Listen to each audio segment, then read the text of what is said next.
दिल्ली में दिलचस्प हुई सियासत। सीएम के नाम पर सस्पेंस अब भी बरकरार। चर्चा में ये 5 प्रमुख नाम। दिल्ली में इन दिनों सिर्फ एक ही सवाल गूंज रहा है कि मुख्यमंत्री कौन होगा। चुनाव नतीजे को आए 1 हफ्ते से ज्यादा का वक्त हो गया है, लेकिन सीएम के नाम पर सस्पेंस अभी भी बना हुआ है। दरअसल दिल्ली के मुख्यमंत्री के चयन के लिए बीजेपी द्वारा सोमवार को बुलाई गई विधायक दल की बैठक फिलहाल स्थगित कर दी गई है। सीएम के नाम के ऐलान में हो रही देरी के लिए आम आदमी पार्टी लगातार सवाल उठा रही है, लेकिन बीजेपी किसी तरह की कोई जल्दबाजी में नहीं है। आपको बता दें कि भारतीय जनता पार्टी कोई भी सियासी फैसला लेने के पहले जातीय गणित और उससे पड़ने वाले राजनीतिक प्रभाव का पूरा ख्याल रख रही है। ऐसे में दिल्ली की सत्ता में 27 साल के बाद लौटी बीजेपी दिल्ली के मुख्यमंत्री का फैसला कर बड़ा सियासी संदेश देना चाहती है। ऐसे में भाजपा किसी भी तरह की कोई जल्दबाजी के मूड में नहीं है। दरअसल बीजेपी के लिए मैसेजिंग बहुत मायने रखती है। ऐसे में बीजेपी ने मुख्यमंत्री के फैसले के जरिए एक बड़ा सियासी संदेश देने की स्ट्रेटजी बनाई है, ताकि राजधानी में लंबे समय तक अपना वर्चस्व कायम रख सके। कौन होगा बीजेपी का मुख्यमंत्री? दिल्ली की सत्ता पर साल 1998 के बाद लौटी बीजेपी मुख्यमंत्री के चयन को लेकर लगातार मंथन कर रही है। दिल्ली भले ही एक छोटा सा केंद्र शासित प्रदेश हो, लेकिन देश की राजधानी होने के नाते यहाँ से निकली बात पूरे देश में गूंजती है। इसीलिए दिल्ली पर सभी की नजरें टिकी हुई हैं और दिल्ली में जो भी फैसला होता है उसकी चर्चा देश भर में होती है। ऐसे में दिल्ली के नए सीएम के लिए प्रवेश वर्मा, आशीष सूद, सतीश उपाध्याय, रेखा गुप्ता और विजेंद्र गुप्ता सहित कई नामों पर अटकलें लगाई जा रही हैं, लेकिन बीजेपी नेतृत्व अभी भी चुप्पी साधे हुए है। सीएम के जरिए बीजेपी देती रही है सरप्राइज।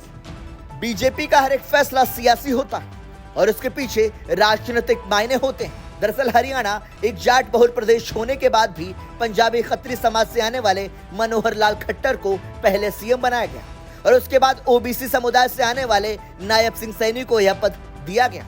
ऐसे ही महाराष्ट्र में मराठा राजनीति का वर्चस्व है, लेकिन वहां पर ब्राह्मण समाज से आने वाले देवेंद्र फडणवीस को सत्ता की बागडोर सौंपी गई, जबकि राजस्थान में ठाकुर और गुर्जर की राजनीति के बीच ब्राह्मण समाज से भजन लाल शर्मा को मुख्यमंत्री बनाने का फैसला किया गया। यही हाल मध्य प्रदेश का भी रहा, जहां पार्टी ने मोहन यादव को एमपी का मुख्यमंत्री बनाया, जबकि यादवों का वर्चस्व उत्तर प्रदेश और बिहार में देखा जाता है। उत्तर भारत में ओबीसी की सबसे बड़ी जातियों में से एक यादवों को अपनी तरफ करने के लिए मध्य प्रदेश के बड़े चेहरों को दरकिनार कर मोहन यादव को भाजपा ने चुना। इसी तरह बीजेपी ने हर एक राज्य में सीएम के नाम पर फैसला लेकर सरप्राइज देती रही है। इसके जरिए राजनीतिक संदेश भी देती रही है। ऐसा माना जा रहा है कि बीजेपी दिल्ली में भी मुख्यमंत्री का फैसला लेकर सियासी समीकरण साधने के साथ साथ संदेश देने की कवायद कर सकती है। दिल्ली के सीएम से क्या संदेश देगी बीजेपी? दिल्ली के मुख्यमंत्री के लिए बीजेपी के तमाम नेताओं के नाम की चर्चा चल रही है, जिसमें अरविंद केजरीवाल को नई दिल्ली सीट से हराने वाले प्रवेश वर्मा से लेकर पंजाबी समाज से आने वाले आशीष सूद सहित आधा दर्जन पार्टी नेताओं के नाम शामिल हैं। दिल्ली के सीएम की रेस में सबसे आगे प्रवेश वर्मा का नाम है, क्योंकि नई दिल्ली सीट को सत्ता की धुरी माना जाता है। आपको बता दें कि शीला दीक्षित और अरविंद केजरीवाल नई दिल्ली सीट के विधायक रहते हुए दिल्ली के मुख्यमंत्री बने। इसी के चलते प्रवेश वर्मा के नाम पर सबसे ज्यादा कयास लगाए जा रहे हैं। वही दिल्ली बीजेपी के महासचिव और जनकपुरी विधायक आशीष सूद के नाम की भी चर्चा है, जो केंद्रीय नेताओं के साथ अपने घनिष्ठ संबंधों के लिए जाने जाते हैं।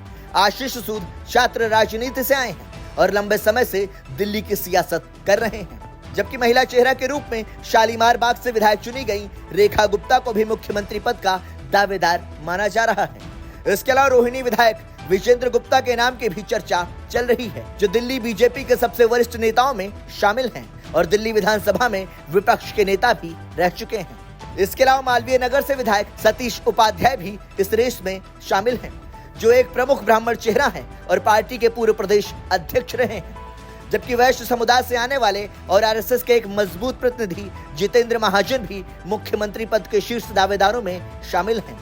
इसके अलावा ग्रेटर कैलाश विधानसभा सीट से विधायक चुनी गई शिखा राय के नाम की भी चर्चा है।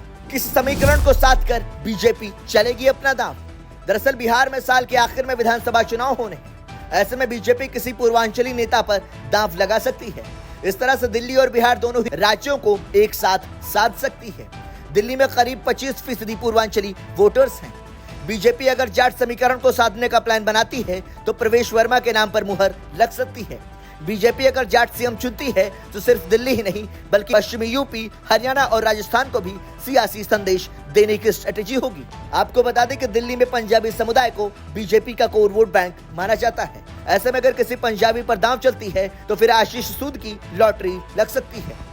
दिल्ली में 15% से ज्यादा पंजाबी वोटर्स हैं। वहीं दिल्ली में वैश्य समाज बीजेपी का परंपरागत वोटर रहा है, जिसे ध्यान में रखते हुए पार्टी फैसला लेती है तो विजेंद्र गुप्ता और रेखा गुप्ता में किसी एक किस्मत का सितारा बुलंद हो सकता है। इसके अलावा ब्राह्मण चेहरे के तौर पर सतीश उपाध्याय का नाम जोर शोर से चल रहा है।